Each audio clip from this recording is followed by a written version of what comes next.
Hi, it's Andy, and today I'm bringing you my October wrap-up.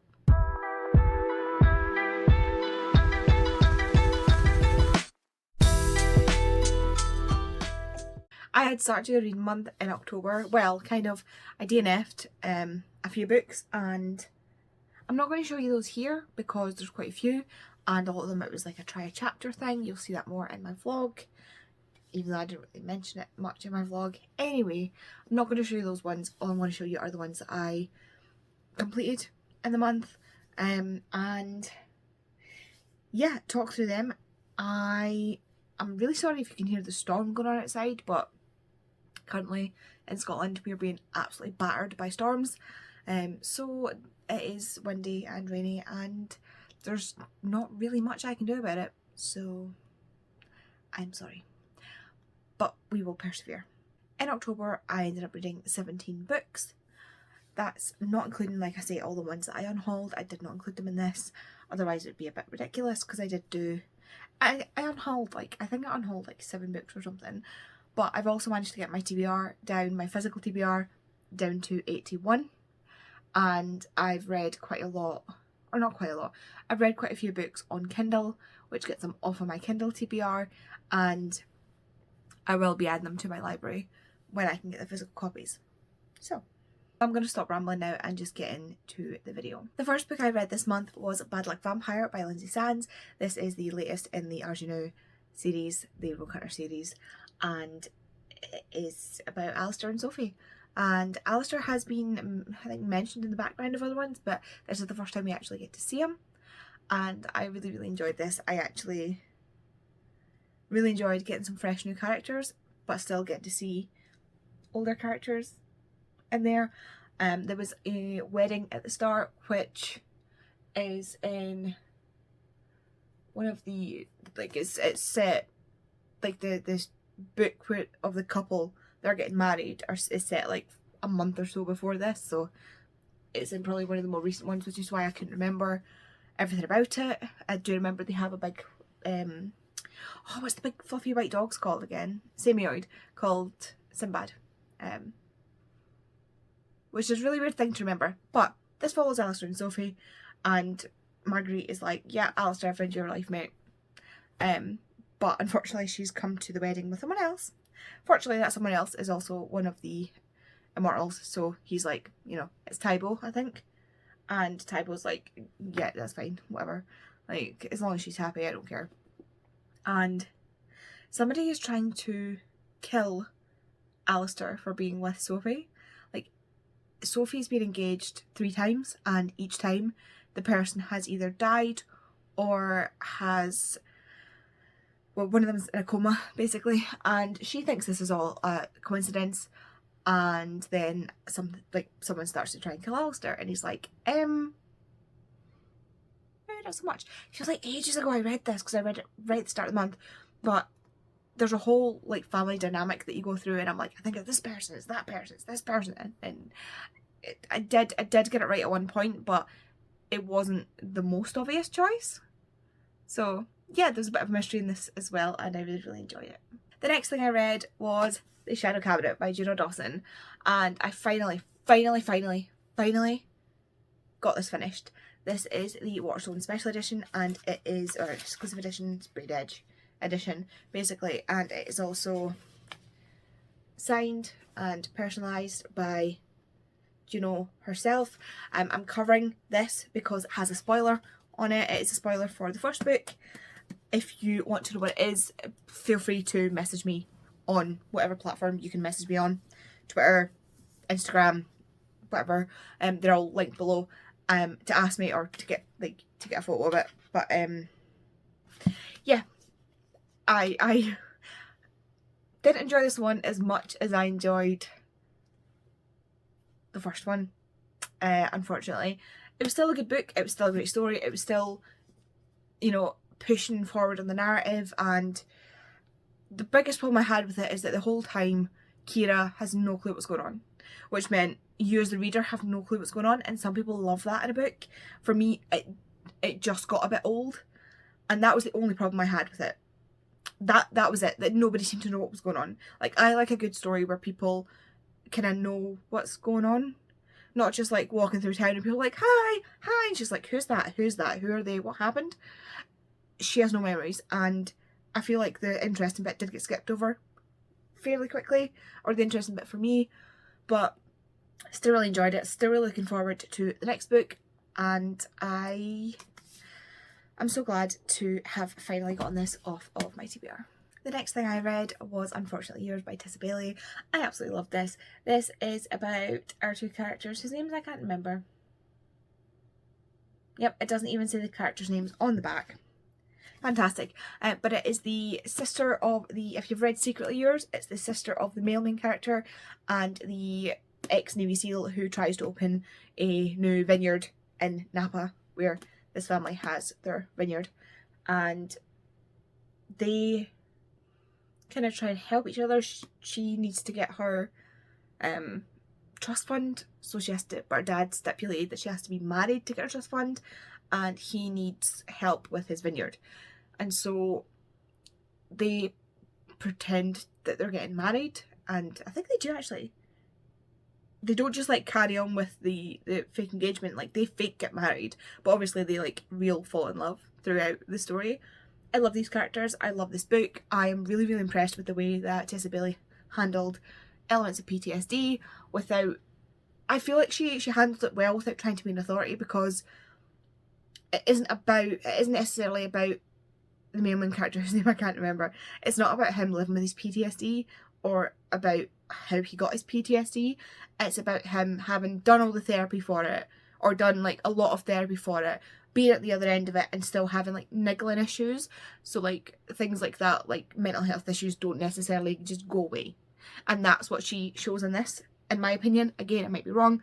I have only had a small bout of PTSD. I wouldn't even call it PTSD, but after the car crash I had years ago, I started having a hard time driving. I would get flashbacks on the same road.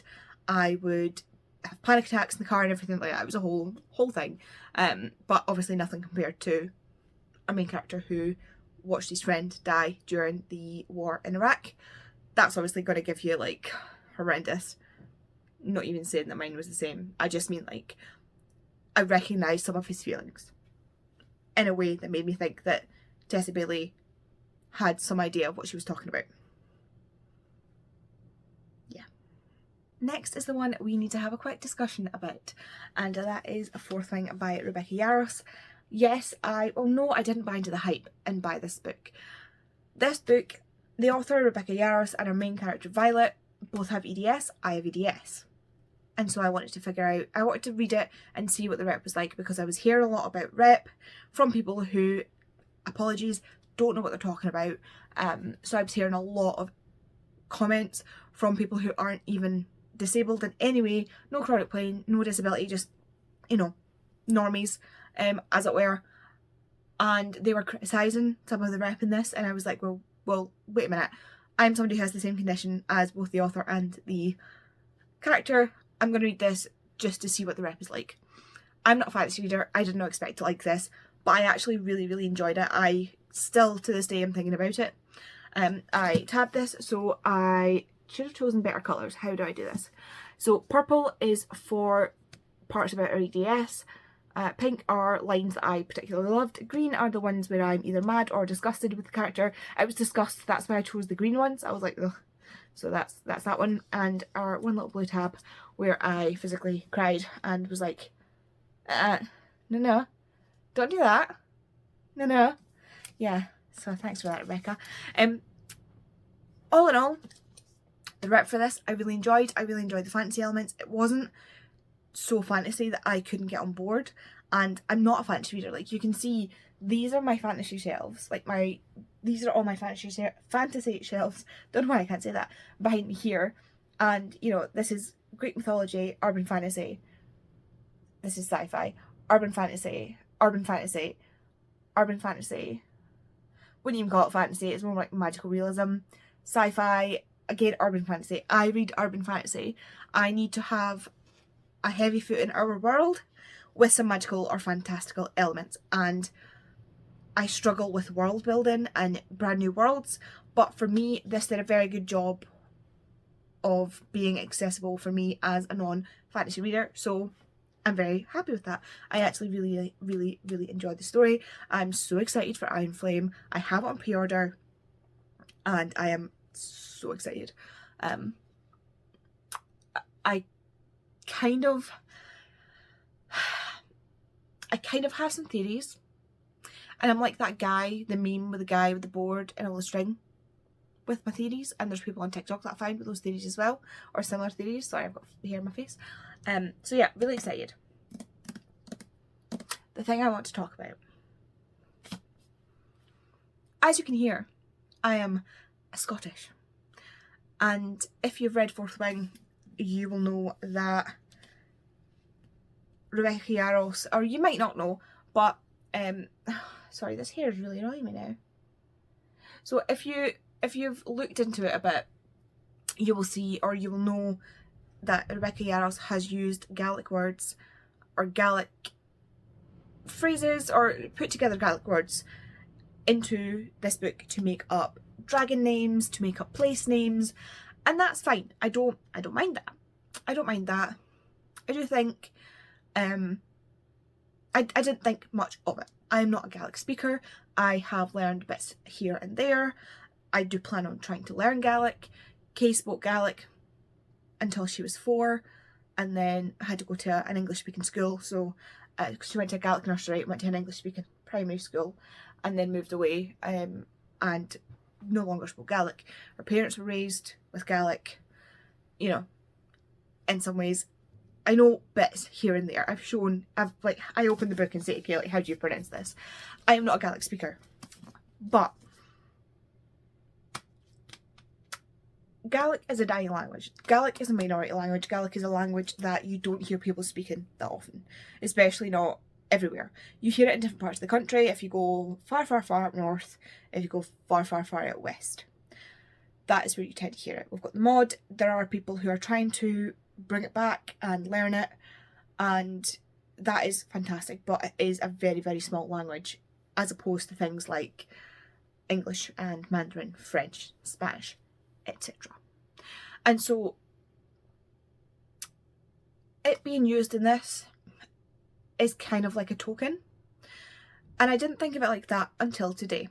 Earlier today I was scrolling on TikTok, as I am wont to do, and came across a video that was stitched by a Gaelic speaker, and in this Rebecca Yarros is explaining the Gaelic words that she's used in her book. First thing she does is says that they're Gaelic. They're not Gaelic. Gaelic is the Irish. Is the Irish Celtic language. Gaelic is the Scottish native language, really. It should be. But it's Scots Gaelic and Irish Gaelic. I'm not going to pretend to know the ins and outs of it, but again, I am rehashing what a Gaelic speaker has said, and I will try and remember and put the video down in the description. So, first of all, she says Gaelic, not Gaelic, which is incorrect, and then she explains how she pronounces these names, and not one of them does she get right. This Gaelic speaker, you'll see if you go on the TikTok, and please do watch that because it is a much better resource than me, explains how you pronounce the words properly, what the words mean, and just shows how badly she's done that. And again, doesn't seem automatically like a big deal, but it does raise a flag. And then I watched another video of a Welsh creator who goes on to explain that when you use minority languages like this, and the Gaelic speaker says this as well, there's a few videos I've watched, she's using a minority language, and it is not the onus of the reader to know how to pronounce everything. I know that I'm terrible at pronunciations. I have issues with my muscles and things like that because of EDS, which means that my speech is impeded in some ways. So you'll notice if I've been filming a lot or talking a lot, I will have more slurred words. I will have sounds that I find more difficult to say. I did it when I said chronic pain earlier. You'll hear like it slipped somewhere because I have weakness in the muscles along my jaw. It is not on the onus of the reader to be able to read your writing. It's not the onus of the reader to know exactly how to pronounce something. We can go and Google it. That's absolutely fine, although it's more difficult to Google Gaelic because we don't have we don't have Google Translate. And therefore, the onus is on the author.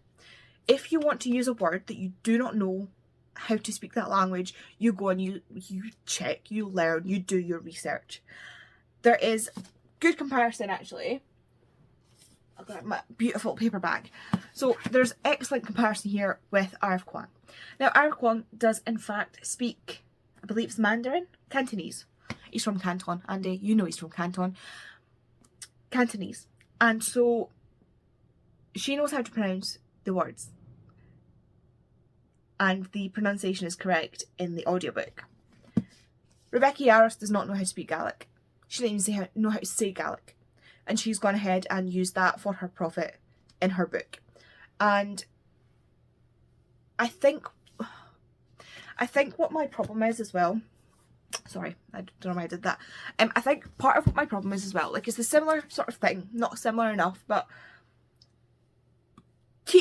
let me cook.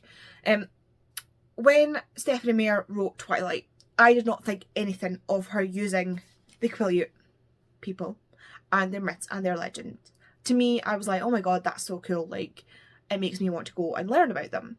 And it's so cool that she's looked at this community and gone, that's incredible, I want to tell this story as part of my story.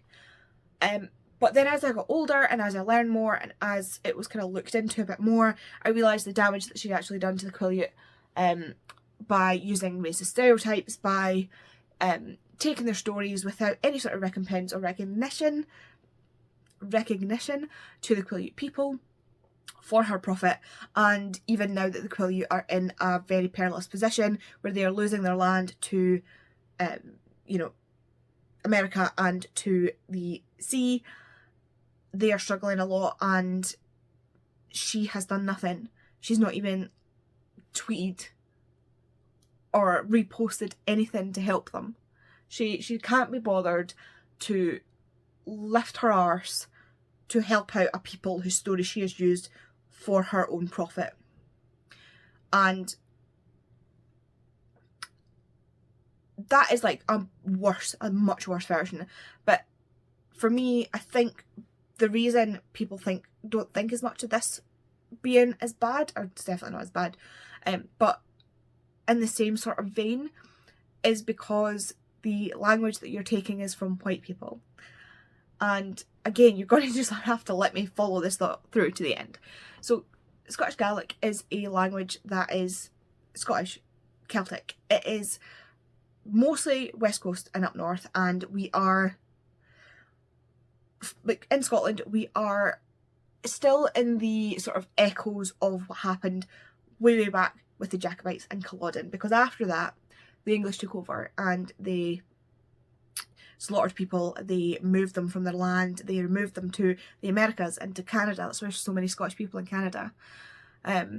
They took farmsteads and land off of Scots people and they gave it to English lords. They moved in their own people. They banned Tartan. They banned Gaelic. They beat children. My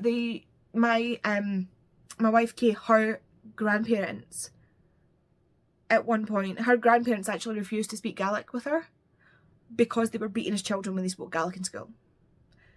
Kay's grandparents. That's where we're still at. Like, we're still in the process. Scotland is not an independent country. Scotland is still stuck under Westminster. And these are echoes that go way, way back to all of that. And that is where, again, just let me finish this thought. This is where we lose the Gaelic. And this is where, actually, I do think that Rebecca Yarros should have done a lot more when it came to using Gaelic. I don't like the fact that she's gone, oh, that's a cool language. I'm just going to fire some, like, Google some bits. What does this mean? What does that mean? Fire it in to my book without any sort of proper respect. She doesn't even mention in the book anywhere that she has used Gaelic. And I found out that she used Gaelic from, 1, Kay recognising words, and 2, creators online. So for me, it has kind of put a dent in my like for this because of what she's done. Hopefully now that people have pointed out, she will take a step back and go, actually, you know what, you're right, I should respect that small language and do better. Hopefully that's what's going to happen. Like I say, this is all kicked off like today for me, that I've seen it online. Story wise, absolutely loved it, but now there's that hiccup for me with the language, and I would, like one of the creators said, this wouldn't happen if it was like French or Spanish or another mainstream language. She has used a small niche rare language and has just dusted it in to suit her own means, and that really does put a bad taste in my mouth. I'm still going to read Iron Flame, I'm still going to probably really enjoy it, but yeah, that does, just like I said, put a bad taste in my mouth. Sorry about that, but it was a fairly important point that I felt like I needed to make, so thank you for sticking with me. Next up, I read The Wake Up Call by Beth O'Leary. This is my first Beth O'Leary that I've gotten in the hardback signed edition because I really enjoyed her last book, and I can't remember what her last book was that I read. It's somewhere over there. The Wake Up Call is about our two main characters. Again, names, I just don't know names. And they work at this hotel. So it's Izzy and Lucas, and they hate each other. There was an incident years ago where Izzy really liked Lucas, so she gave him a Christmas card with like her feelings written down on it, and she got a Christmas card back from him saying like Merry Christmas. It's literally in the first page of the book. So there's her like spilling out her guts to him, and then that's what she gets back, and she hates him. She's like, you know what, F you, I'm out. And they needle at each other. He has no clue really what's going on. He's just like, well, she's rude to me, so I'm rude to her. And she's just constantly needling him because her feelings are hurt, basically. It's a bit ridiculous. It is. And this hotel is not doing great. It's kind of like a boutique-esque hotel, family-run hotel. The owners live on premises. They love this place, these two. And it is at risk of closure. And they basically have to team up to try and save this place. And one of the things they do is they are going through the lost and found to sell things that they have been sitting there for years that, you know, there's no chance of finding the owner, that sort of thing. And one of the things that Izzy finds is an engagement ring or a wedding ring, I can't remember which one. I think it's an engagement ring. And she decides to try and find the owner. And when they do find the owner, they reward them with like $10,000 or something like that. And they're like, oh my god, this could help. So they grab all the engagement rings and wedding rings that they find, and they try and find the owners. And it's just Lucas and Izzy trying to find these owners while also learning more about each other, trying to understand each other a bit more, and trying to stay in this hotel.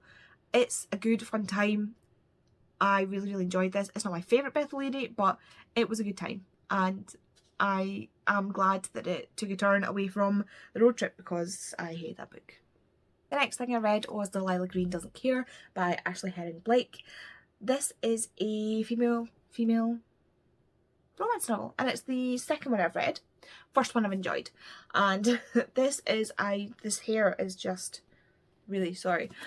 This is about Delilah, and she is estranged from her family. It's basically a Cinderella retelling, right? It's a Cinderella retelling. Delilah had her dad and her stepmom and her stepsister, and then her dad died and she was left with her stepmom and her stepsister, and it was obvious that her stepmom didn't want her and she was treated badly by her stepsister, and so she escaped the small town and this legacy, and now she has to come back for her sister's wedding. So her sister's getting married to this posh twat that nobody likes, and Delilah is a struggling photographer in New York, and she's struggling to make rent. So when she's offered the chance to do the photographs of the wedding for a high price, she comes back, and the first night she's there, she gets hit on by Claire, who is one of Astrid's friends, and she doesn't recognise her, like Claire doesn't recognise her, so Delilah's just playing along, and then it ends up with those two kind of getting to know each other better, and Claire realising that Delilah does actually really care about Astrid, and knowing that Astrid really cares about Delilah, and sort of reconciling that at the same time, or trying to reconcile some of that at the same time as these two obviously getting together. Claire is also a single mum, and the whole cast of this is at least, like, the whole cast of this is queer in some way, and I love it. I absolutely love this. I love Delilah, and Delilah and me are the same person in so many ways. Like, there's one point where I'm like, please, somebody push this guy in that lake. Delilah does it. I love Delilah so much. But yeah, I'm so excited to read the next one. I've got it on Kindle, and I will hopefully pick it up this month, even though I already got a really big TBR. The next thing I read was Rosalind Parker Takes the Cake by Alexis Hall. First things first, did anybody else know that Alexis Hall was a man? Because I did not know that Alexis Hall was a man until I was reading about the author. And it says, where he writes books about people who make far better than he does. I didn't realise that until I read Paris Valancourt, spoiler for later. And yeah. So this is about Rosalind, who is a single mum. I've read quite a lot of single mum stuff this week, or single parent stuff this month, not this week, this month. And Rosalind also enjoys baking. So she comes from a fairly wealthy family, but when she got pregnant and decided to keep the baby instead of going to university, her parents, who are like big fancy doctors, were like, well, you can do it without our money. But they still give her money, but they hold it over her, and it's horrible. And she lives alone with her kid in this small apartment. And she decides to try and help make her life better. She's going to go on this baking show called Bake Expectations, which is basically the Great British Bake Off. And it's about Rosalind on this baking show, meeting all these people, and I just really enjoyed it. It's just such a nice it's such a nice romance novel. It is edged on the contemporary side rather than the romance side, and the people just feel so real. I really, really enjoyed this, and I really, really was not expecting to like this as much as I did, because I don't watch Bake Off. I don't care about Bake Off. But the way it's done, it did make me like nervous about who was going to win, who was going to lose, if the bakes were going to come out okay. And it's set in the format where it's like each weekend as they're filming. I really, really enjoyed this. It's also got Rosalind's best friend in this, who's also her ex. It's just, they are fantastic, those two. It's so funny. Next, I finally did it. I finally read This Poison Heart by Kailyn Barron. This is such a strange book to me because I did really enjoy it. It's Greek god fantasy-esque type book, and I actually really quite enjoyed it. So our main character, whose name, again, Briseis, I'm sure that's how they said it on the audiobook.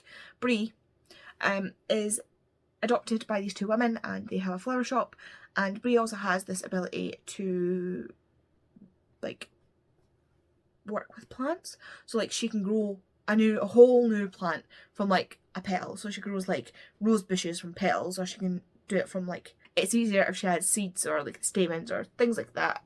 And then she has a lawyer come across her, come like find her, and she's like, oh, by the way, your aunt died and she left her estate to you.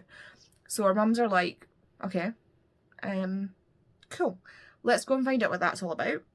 And so they go there, and it's this kind of half dilapidated, half not mansion with this really, really, really impressive patch of land with all these gardens in it, and this weird lab that they find.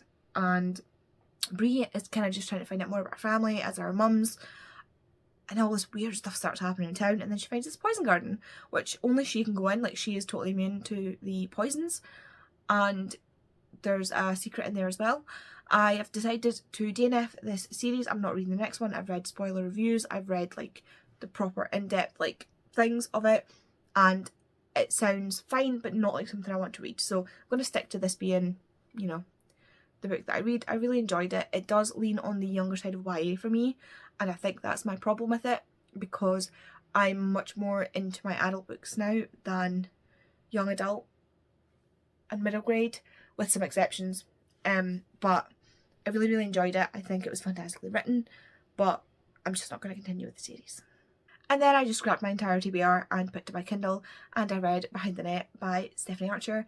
If you can't tell by the cover, this is a hockey romance, and I can't 100% remember everything about it, even though I really enjoyed it. But it's about these two characters whose names I can't remember. I think one of them's Jamie. This is terrible. I could Google it, but I don't want to.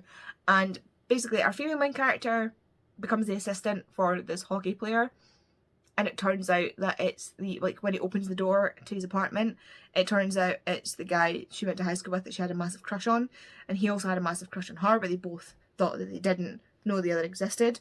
So he's like, can't work with her, absolutely not.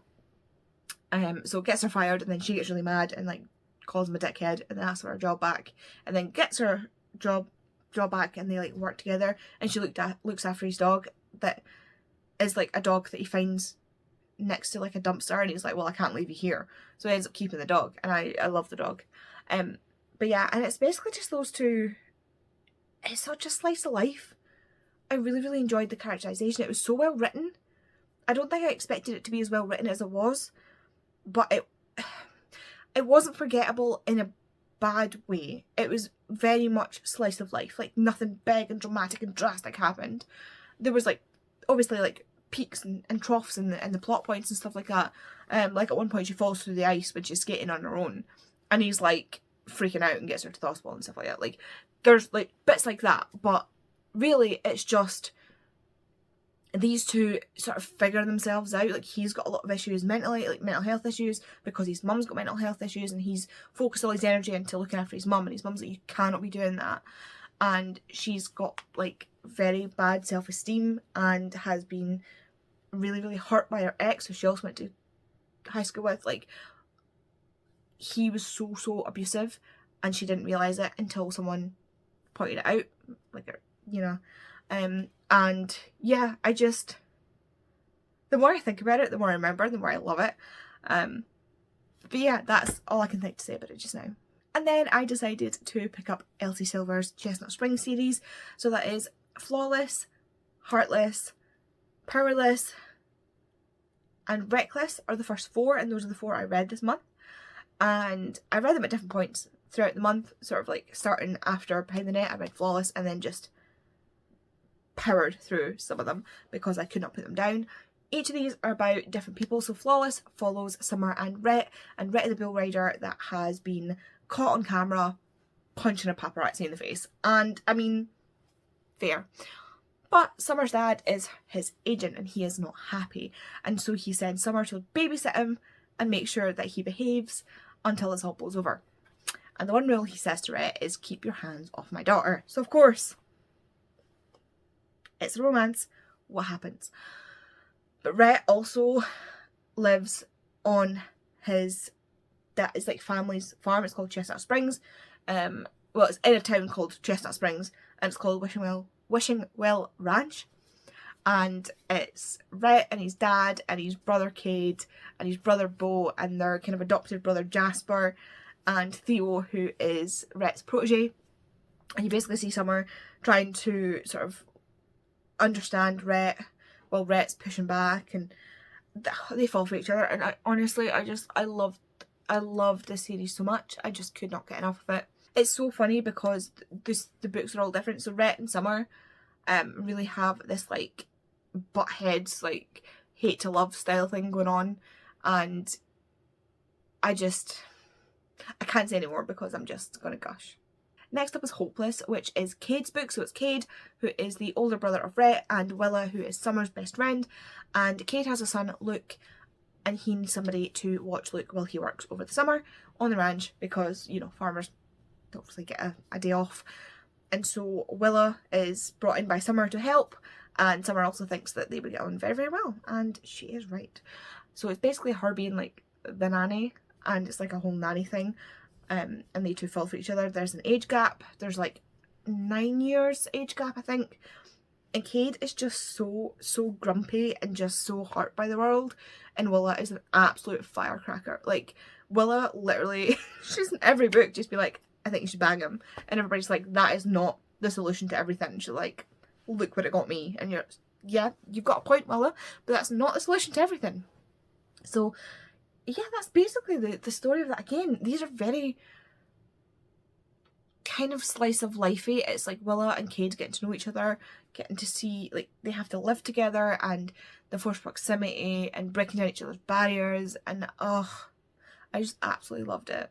Next was Powerless, and this is Jasper's story. Jasper went to school with the boys, so Beau, Rhett and Cade, and he is a kind of homeless orphan. his parents aren't in the picture anymore, and he's living in his car behind school. He was about 15, and he's getting bullied, and he's about to get the crap kicked out of him because he's, you know, a homeless orphan, which kids suck, honestly. And Bo steps in and he's like, yeah, you want to get to him, you're going to have to go through me.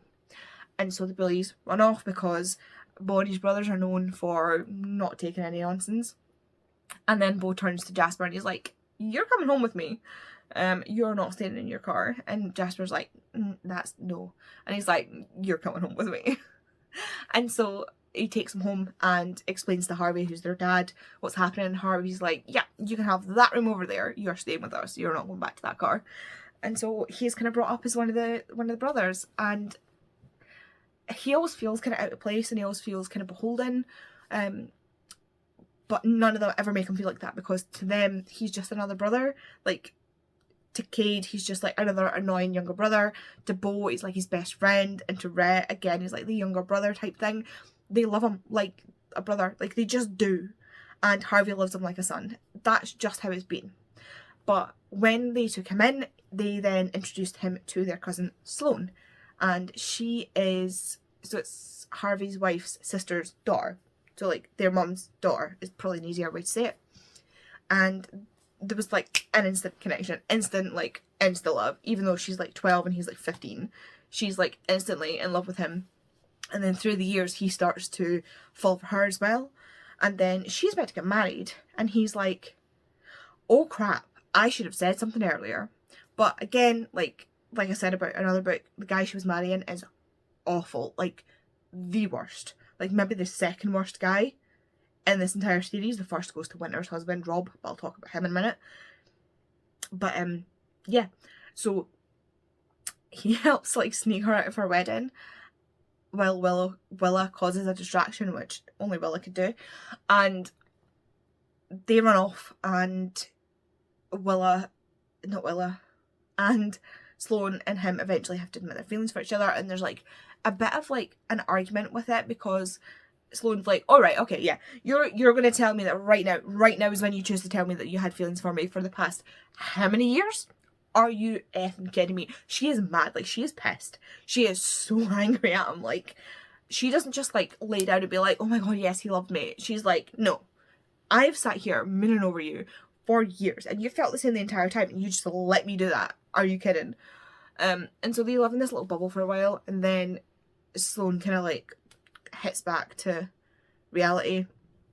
In the meantime, at the start of the book, it's sort of announced to the family that Bo has gone missing, because he's a soldier, and he works in Spec Ops, and he's gone missing, and this whole time, Jasper is just absolutely fraught with worry for him, because he is his best friend, he is his brother, he is his soulmate in friend form, and the whole time, so he's dealing with that. Sloane's also dealing with that, because obviously it's her cousin, while also being worried about Jasper. He gets sort of suspended from the hockey team that he's on, because his head's not in the game, because he's thinking about Bo. And it's just, the way they work out some things is so well done, and again, I really like it. There's a level of BDSM that comes into this one, where Jasper likes to be very controlling, and he tries to hold off, like, he tries to not do it, because he thinks it's, like, he thinks it's a bad thing, but it's because all of his life he has been powerless, hence the name. His entire life he has lost everything. He lost his parents, he lost his sister, he's lost everything, and so his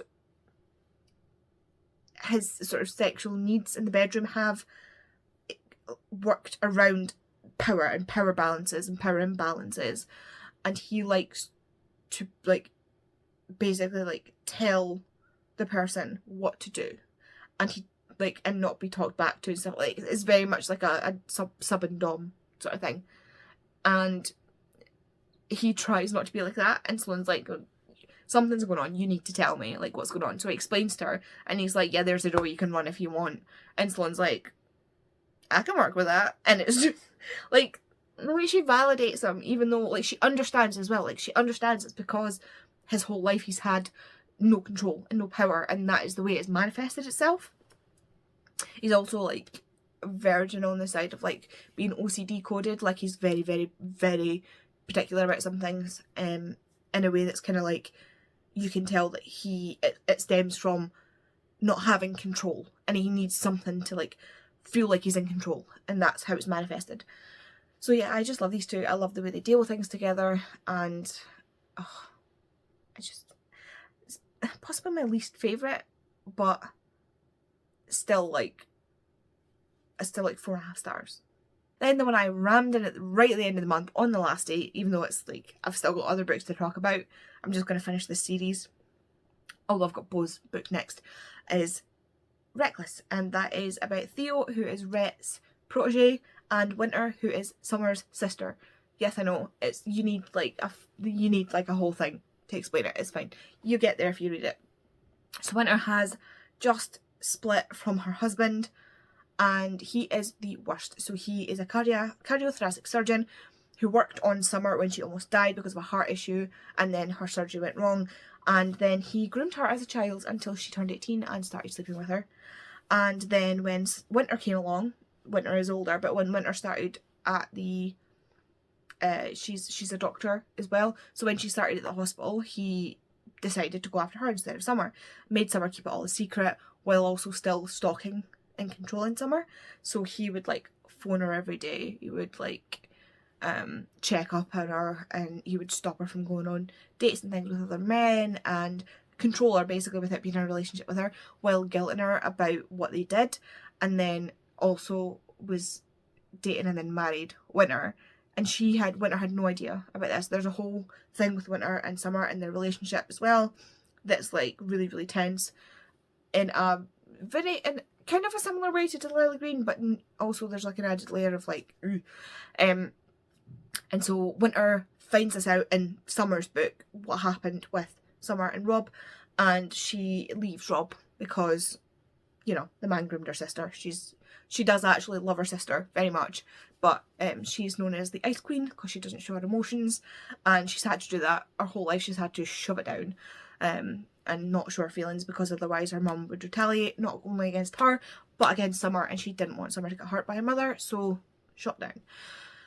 And Theo seems to be the only one that can see through that veneer, which is really, really nice. Like, he likes sniping back and forward with her, where other people would be put off. He just wants to get to know her more. And she leaves Rob and goes to Chestnut Springs and goes to the ranch and meets Theo, and they have a one-night stand.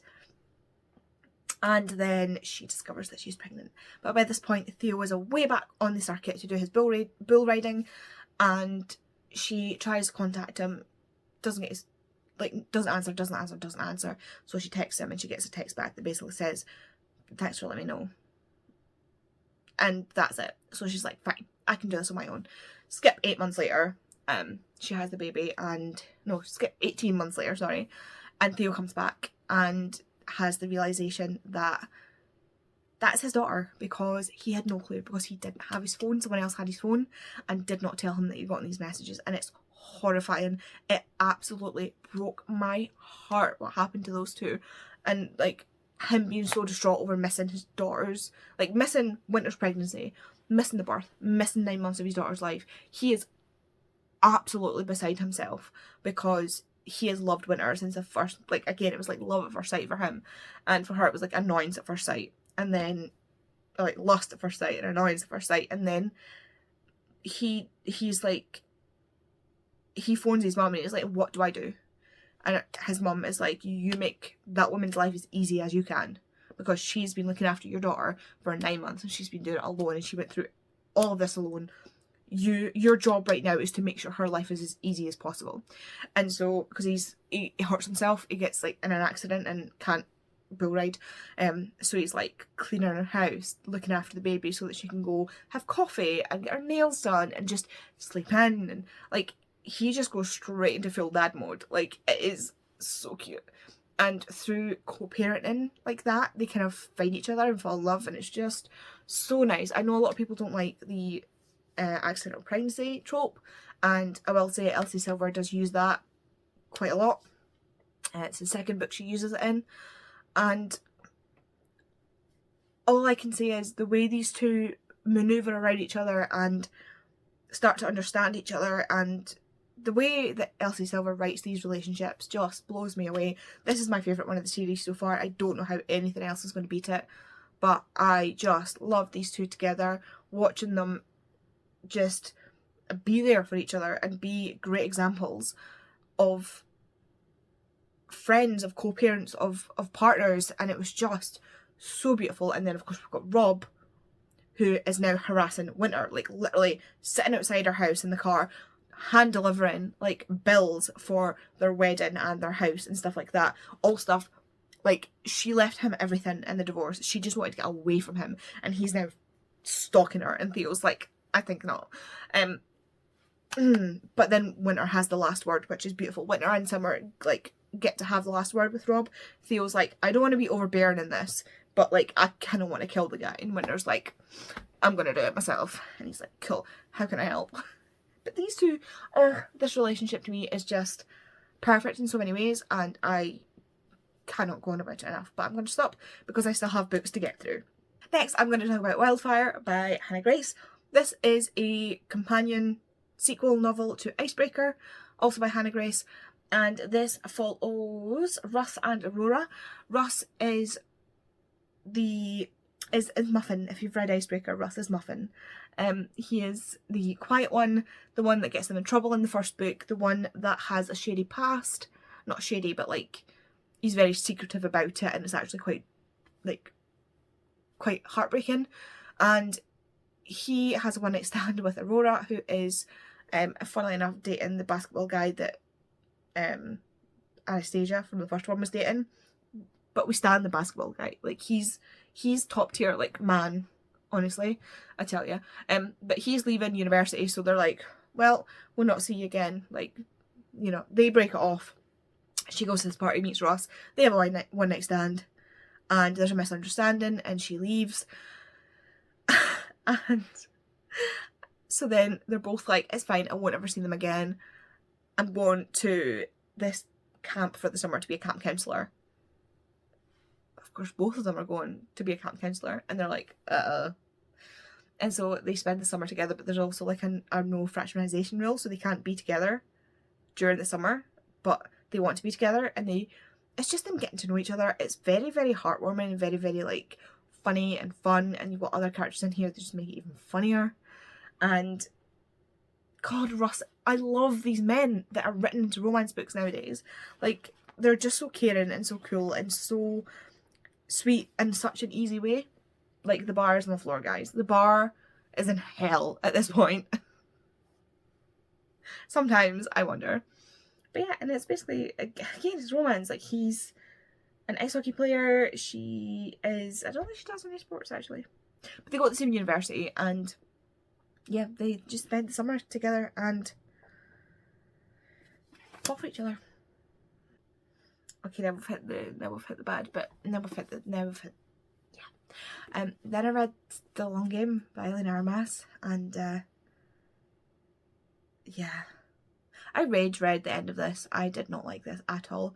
It is about a football player, and like a bit soccer because they're in America, and a person who works at an agency she works for a football team, and she gets herself in trouble and gets sent away to look after this kids team that they're sponsoring, and meets the football player, and it's a romance, but it's meant to be a romance. It's not actually a romance to me, and the characters are awful.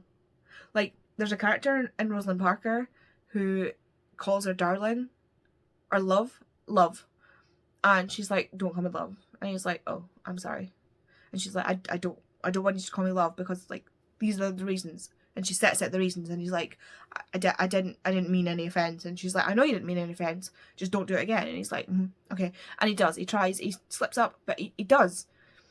And then you've got this guy, this piece of human trash, who Adeline says to him, Cameron, that's his name. Adeline says, Cameron, don't call me darling, and he continues to just ignore it and call her darling, and she's like, don't call me darling, and he's like, okay, darling, like, don't call her darling. If she says don't call her darling, don't call her darling. Like, this book has there's no burn, there's no slow burn, there's no fast burn, there's no burn, and then he's talking about his genitals at breakfast. It's a whole thing. Like,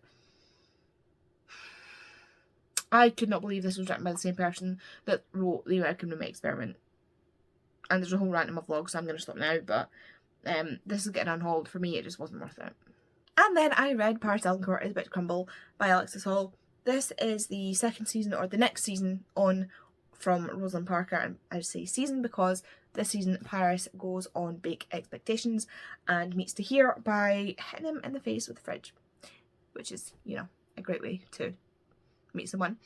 But this is more of a contemporary than a romance because it's mostly about Paris and his crippling anxiety and the way he kind of then figures out that he's got anxiety and how to deal with it.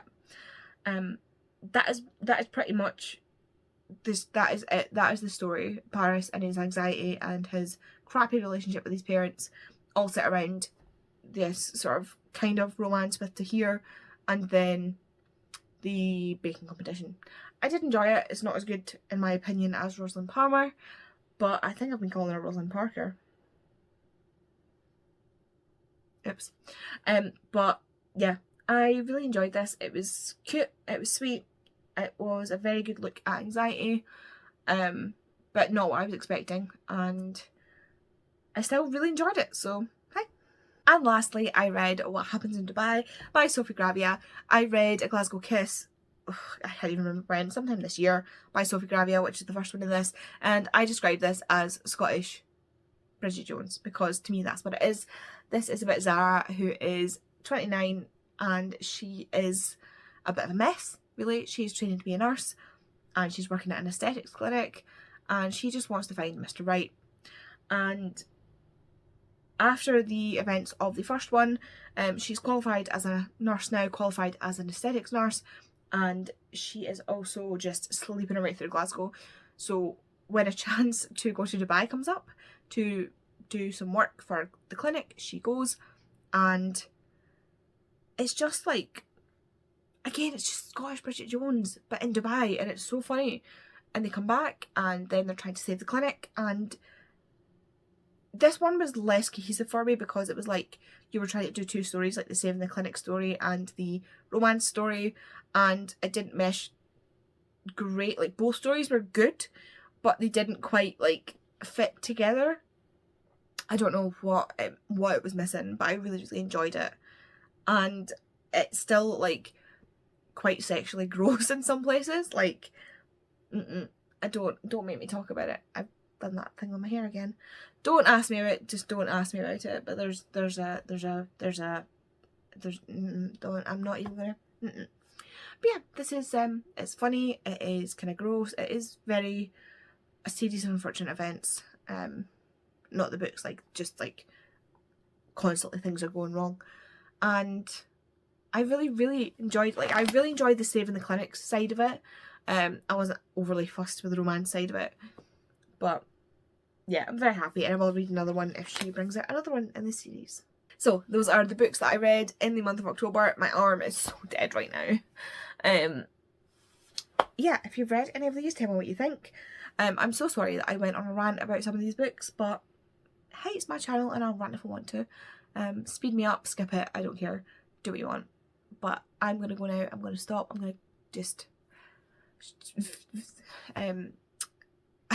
if you want to let me know that you were here and you don't want to sit and type out a message, if you put the little Scotland flag in the comments for me, thanks to What Happens in Dubai, and I will see you in the next video.